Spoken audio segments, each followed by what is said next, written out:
Hello everyone, this is Dr. Pradyot, physiotherapist, and I am practicing in Odisha now. Welcome you all to my presentation.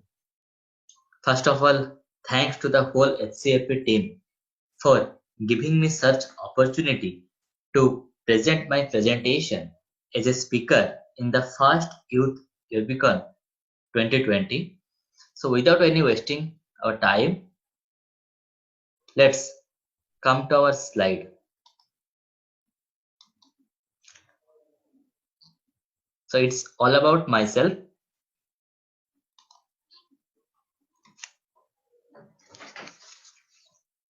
So today our topic is a brief introduction on cupping therapy. Most of the students' desired topic nowadays.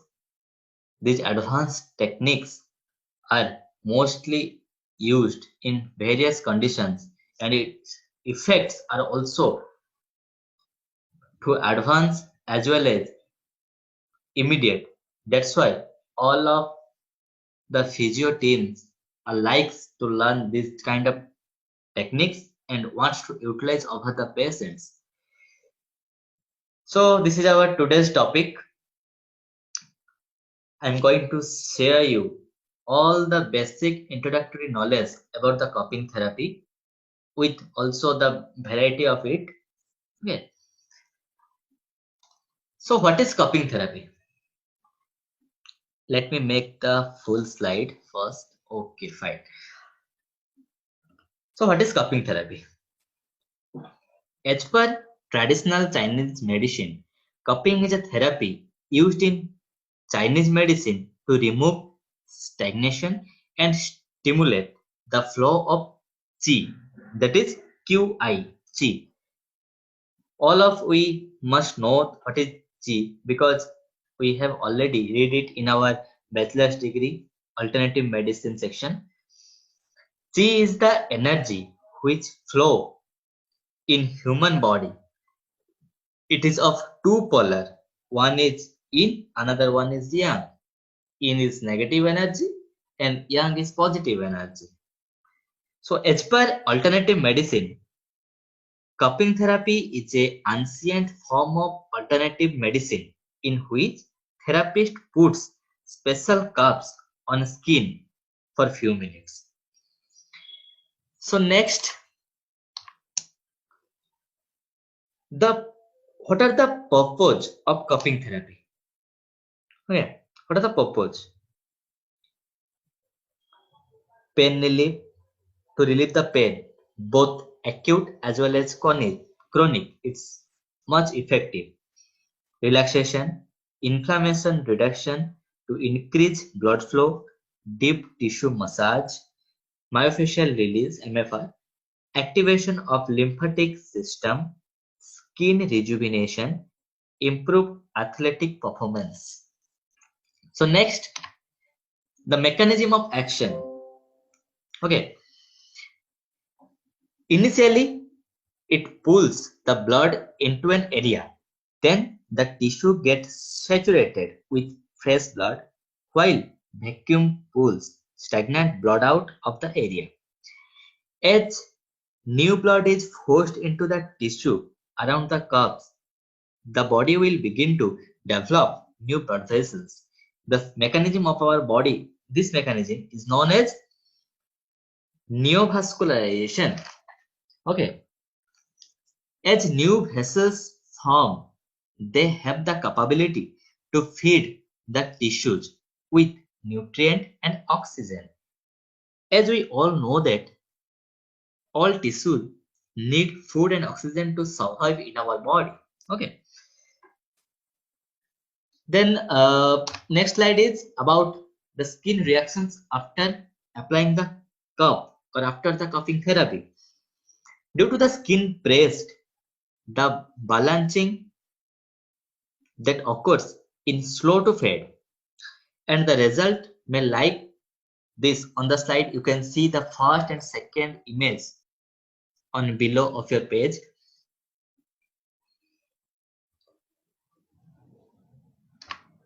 And these are the results of disease and toxins being removed from deep within tissue. The more discoloration means the greater level of stagnation and toxicity in our body. In the image, you can see I will describe few color-wise conditions. Okay. First, light red or pink color. You can see the first and second image in this page. The light red and pink color. It's actually normal after the cupping therapy. This shows the superficial stagnation and reaction are released. It's mostly found in acute conditions. Okay. Next one is dark red or purple color. You can see in the third image. Here, deeper stagnation released. This site has the intense injury or old injury such as deep bruise, etc. It's also you can consider as normal. Purple, purple raised. Purple raised, you can see the fourth and fifth image also like that. Purple raised. Here, thicker material. Generally, old deposits come out of layer. Here, uh, the old deposits actually come out. That's why the discoloration just like purple. Next one is gray. This stagnation, this signifies the smoke. That means usually the firefighter, craftsman, this type of discoloration we can found. Next is white or lack of color. The last image you can see over here. Here what happens? Due to poor circulation, it shows the white or lack of color after the application of cupping therapy. So here we should apply the cup with light pressure. Don't make it much pressure or much, don't pull it much. Okay. Otherwise, there are blisters may be formed like the second row, second image. What are the blisters? You know very well the blisters are the bubbles which pop up when fluid collects under the pocket of top layer. It can be filled with pus cell, blood, whatever.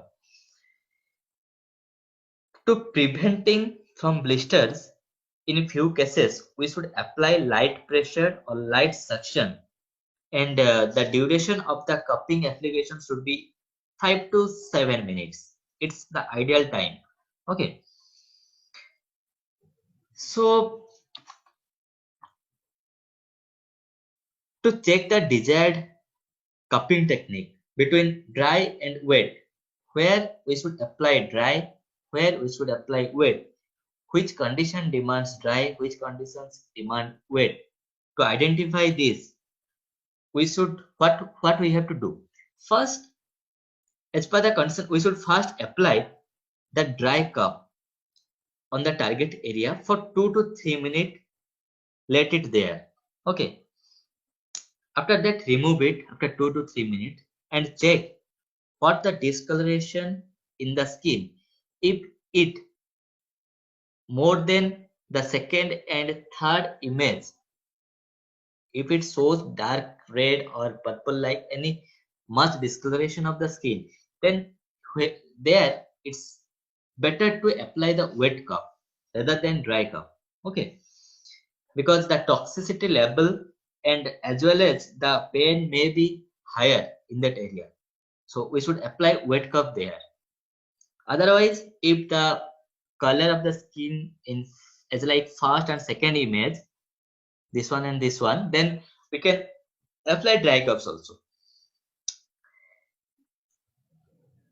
Next,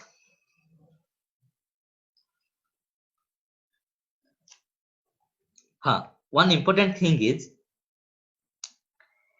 if sometimes what happens due to much pressure or anything, like there may be much toxin, but we applied the dry cup with much pressure, then blisters may be formed.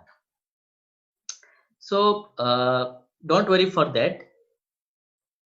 We should suggest the patient to use good menthol medicated powders or any ointments to reduce the just like inflammations.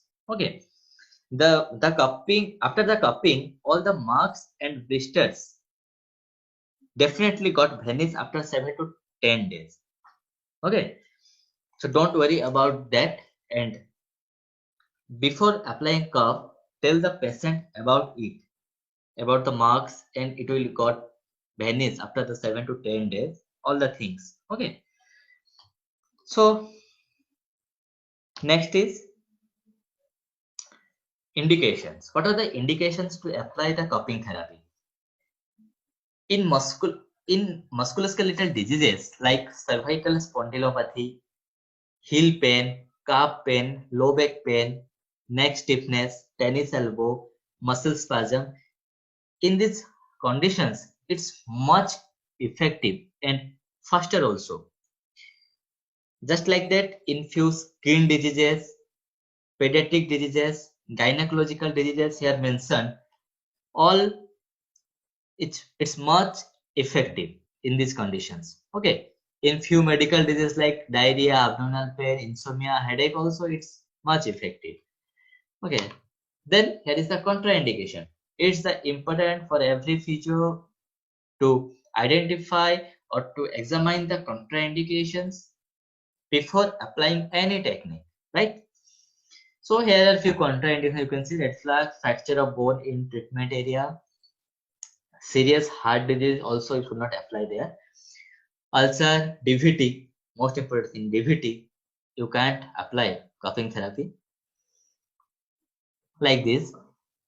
Few side effects also there in this, like mild discomforts, skin infections, bruises, redness of the skin, etc. These are the few minor side effects. Okay. So next is our types of cupping. The first one image you can see that it's traditional cupping. In the ancient time, the uh, the health professionals or the some treatment some health professionals did this type of techniques of cupping. Okay, nowadays we are using mostly these cups. One is glass, another one is silicone, then bamboo and plastic. For the dynamic cupping and dry cupping, we can use plastic cups. This one. Okay. And for mostly for dynamic cupping, the silicone cup is much helpful. Bamboo cupping is only for fire cupping. And this glass cupping is also for fire cupping. Okay. So here few divisions as per technical types, the power of suction related types, method of suction related types, other therapy related type, condition and area treated related types. Here are divisions of cupping technique. But mostly we use the normal techniques, and usable techniques are dry cupping, fire cupping, wet cupping or hizama, and the dynamic or moving cupping. Okay. So what is dry cupping? What is dry cupping? The before going to the dry cupping, we should know the parts used. See the middle image here. It's the pump, handle-like structure. It's the pump through which we create the suction or vacuum inside the cup. Okay, and these are the plastic cups, and these parts the cap. Okay, and another things should be there, that is the extension tube. It's much helpful when we perform by using these curves in dynamic cupping. Okay, it's helpful to move around the body and release the spasticity or the release spasms, etc. Okay. So what is dry cupping? Here first we apply the oil on the target full area or any, and make it lubricant like. Okay. Then the suction pressure is applied by applying the cup on the target area and leave it for 5 to 7 minutes. After that, remove it. Before that, it's better to release the tightness of muscle by dynamic cup or by giving stretchings or our any manual techniques. Okay. Next is wet cup. What is wet cup? In this technique, the same procedures is followed as like dry cupping, but before applying the cup in the body, we have to make few cuts on the target area where we have to place the cup by using surgical blade. And remember one thing, one area of the cup size, how much that you can cut over there, but in one blade. After that, if we have to cut in another area, then we should use another blade. Okay, to prevent the infections. And leave it same as like the dry cupping, leave it for 5 to 7 minutes. Then remove the pressure and clear the bloods. After that, you can apply also ice as well as any antiseptic creams over there. Then fire cupping. We use alcohol based cotton swab by holding on a forceps. Then after slight touch of the fire, we put the cups, the glass cup or bamboo cups in our body. Okay, which creates the vacuum, the fire actually, which creates the vacuum inside the cup. Then dynamic cupping. What is dynamic cupping? Dynamic cupping, for that, it's better to use silicone cups in this dynamic cupping. Okay, in dynamic cupping, we treat the patient by moving the cup in the body on the target area of the as per the direction of muscles. Okay, so here you can see few images also, few skin conditions here presents where we can apply cups. So here are the safety guidelines. You can take the screenshot of it also. So now we reached the end of our presentation. Okay. Thanks to all of you for listening to me and my presentation. Hope it's much helpful to you. It's a basic introductory section. Okay. If you have any doubt regarding this, you may contact me in this given number anytime and stay attached with me in WhatsApp as well as also in the mail. And we're coming with a lots of online as well as offline and hands-on courses, certified courses, international certified courses in the lowest price, as much as lowest possible, in very soon, actually very soon after the in end of the pandemic situation. We are running a lots of courses. You will get few are in online also, and as well as hands-on offline workshops also. Okay, so stay updated with me. All of you message me in this number and stay connected with us. So finally, thanks to all of you. So stay safe and take care of your parents, your elder pupils. See you. Thank you. Bye bye.